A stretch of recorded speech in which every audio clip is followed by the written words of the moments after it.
Es triste aceptarlo, pero el Holocausto nazi puede presumir de una perfecta organización. En 1939 comenzaron las deportaciones de los judíos a los guetos. En estas pequeñas ciudades amuralladas abundaba el hambre, el sufrimiento y las enfermedades. Sin embargo, los guetos no le daban a Adolfo Hitler las tasas de mortalidad que él quería alcanzar. Es por eso que el 20 de enero de 1942 se llevó a cabo la conferencia de Wannsee, en donde quedó claro que el problema judío se debía solucionar, y para ello se implementaría la solución final. De este modo, judíos de Polonia, Hungría, Viena, Francia, Grecia, Italia, Holanda, Rumania, Checoslovaquia, Austria y muchos países más fueron deportados a campos de concentración, gracias a una logística de transporte que el coronel Adolf Eichmann organizó con minuciosa precisión.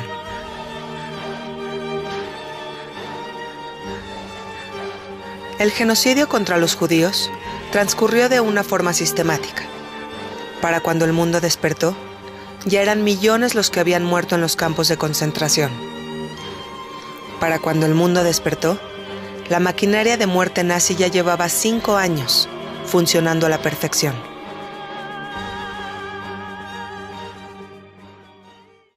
Pero gracias a que nadie duerme eternamente, los países despertaron, se aliaron y se prepararon para atacar por diferentes flancos. Arruinado y vencido, Hitler se suicidó, y el 7 de mayo de 1945, Alemania se rindió. Al finalizar la Segunda Guerra Mundial, la caza de nazis comenzó, pero Adolf Eichmann simplemente desapareció. Fue momentáneamente capturado por el ejército de Estados Unidos, pero debido a que Eichmann ocultó su verdadera identidad, los estadounidenses no pusieron especial atención en su persona, y el importante coronel logró escapar. Durante 4 años, Adolf se movió por varias ciudades de Alemania, usando el nombre de Otto Henninger. Finalmente, gracias a la ayuda de un fraile franciscano, el obispo Alois Judal, y a Odessa, organización formada por exmiembros de la SS, Eichmann obtuvo un pasaporte emitido por la Cruz Roja con el nombre de Ricardo Clement. Ahora, con pasaporte falso en mano, Eichmann estaba dispuesto a huir, dejando sus atrocidades en el pasado. En 1950, Adolf Eichmann salió de Génova rumbo a Argentina, y a sus 44 años llegó a la ciudad de Buenos Aires, para empezar una nueva vida. Los intentos por trabajar iniciaron. Adolf puso una lavandería, un criadero de conejos, fue también mecánico y vendedor de jugos. Los esfuerzos no cesaron, pero todo terminaba en fracaso, hasta que consiguió empleo en una planta de coches de Mercedes-Benz. Entonces construyó una pequeña casa en la calle de Garibaldi, cerca de su trabajo, en el municipio de San Fernando. Era una casa que carecía de agua y de electricidad, pero ahí, en ese aislado poblado, también existen vecinos, y los vecinos suelen observar, sospechar y elaborar sus propios juicios. Lothar Hermann era un judío alemán que había emigrado a Argentina en 1938. Era invidente, pues en 1935 la Gestapo lo arrestó lastimándole los ojos.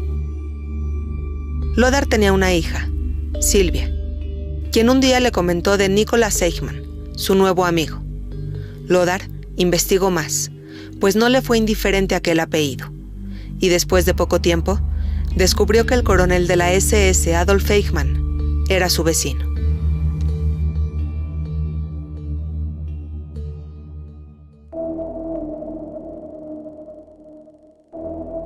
Las cartas con la gran noticia iniciaron, pero los destinatarios no hicieron mucho caso.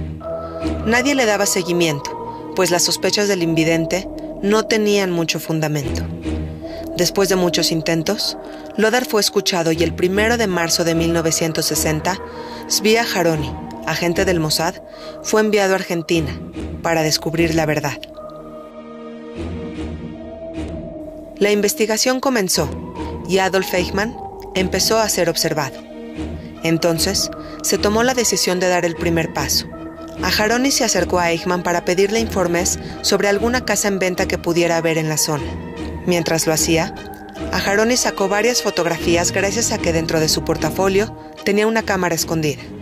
Después de estar fugitivo por 15 años, Eichmann volvió a ser fotografiado, pero esta vez por agentes del Mossad, que confirmaron su verdadera identidad.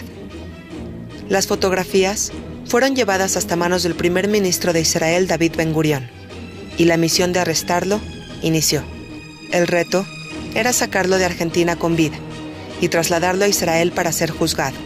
Sin duda, un reto complicado. Juan Domingo Perón, presidente de Argentina, acogió a los nazis en su país después de la Segunda Guerra Mundial, y desde entonces era bien sabido que el gobierno argentino les otorgaba a sus refugiados nazis protección y libertad, por lo que el Mossad solo tenía una opción: transportar a Eichmann a Israel de una forma ilegal. El 1 de mayo de 1960, 8 miembros del Mossad llegaron a Argentina, todos por separado, todos con pasaportes falsos. Rafael Leitán estuvo a cargo de la misión. Rentaron casas con seguridad, automóviles, y la misión comenzó.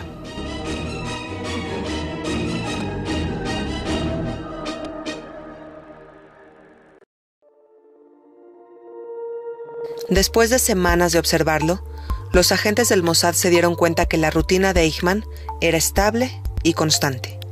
Así que el 11 de mayo decidieron actuar. Ansiosos y nerviosos, los agentes del Mossad esperaron dentro de sus coches a que Eichmann volviera del trabajo como todas las noches. A las 8:05 p.m., el camión llegó y Eichmann bajó. Un agente se le acercó y le dijo: «Un momentito, señor». Aquella frase era lo único que la agente sabía decir en español. Segundos después, se le abalanzó tirándolo al piso.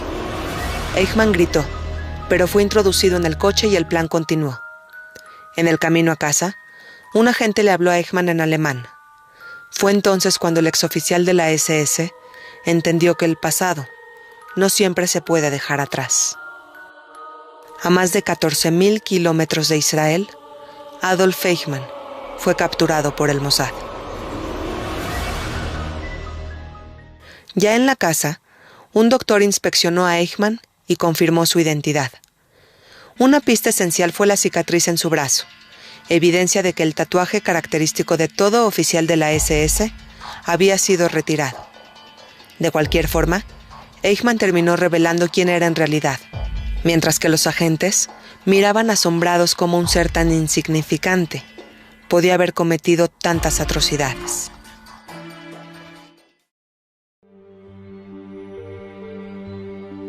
Los agentes del Mossad y su secuestrado se disfrazaron de miembros de tripulación y se encaminaron al aeropuerto de Seiza para subir al avión. El doctor del grupo se encargó de dormir a Eichmann para fingir estado de ebriedad. El olor a whisky era evidente, y los guardias de seguridad argentina no se detuvieron a cuestionar. Los amigos de aquel borracho presentaron su pasaporte israelí falso, y una vez presentados los documentos necesarios, no hubo más que investigar. Ya no había marcha atrás. Después de días de nervios y fulminante tensión, el avión finalmente despegó. Por razones de combustible, el avión debía hacer escala en Brasil, pero el piloto decidió no aterrizar, pues pisar suelo sudamericano podría implicar un gran riesgo de estropear la misión que estaba casi por culminar. Así que el avión cruzó el Atlántico llegando casi sin gasolina a Dakar. Ahí, en continente africano, cargó combustible y volvió a despegar.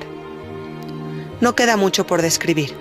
El avión pisó por fin suelo israelí. Eichmann pudo ver con sus propios ojos que aquellos judíos ahora tenían su propio país. Los roles y el escenario habían cambiado. Israel era un estado judío democrático y desarrollado, pero de ninguna manera olvidaba el holocausto de su pasado.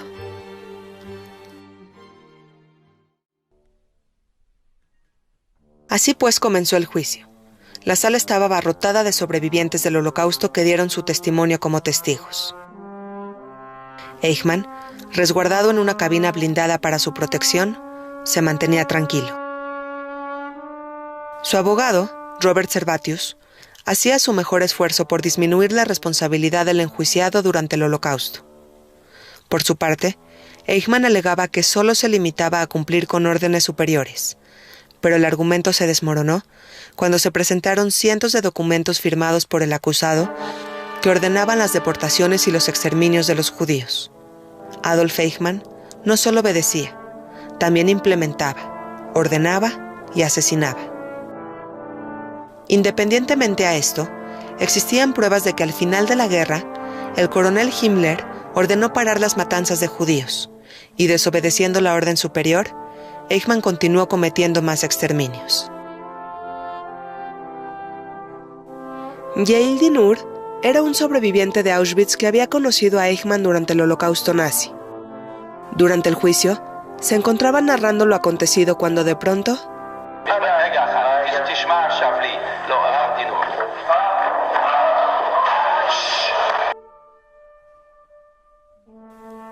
Dinur sufrió una hemiplegia por la que estuvo hospitalizado por meses. Ya nadie pudo terminar de escuchar su testimonio.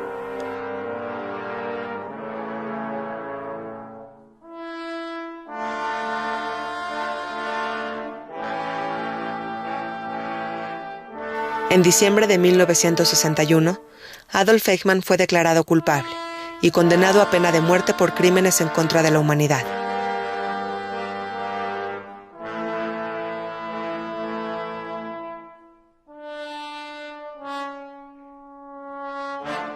Fue ahorcado a la medianoche del 31 de mayo de 1962. A la mañana siguiente su cuerpo fue incinerado y sus cenizas fueron esparcidas en el mar, fuera de las aguas de Israel. Michel Giladi vació la urna, dejando caer al mar las cenizas. ¿Que quién es Michel Giladi? Nada más y nada menos que un sobreviviente de Auschwitz.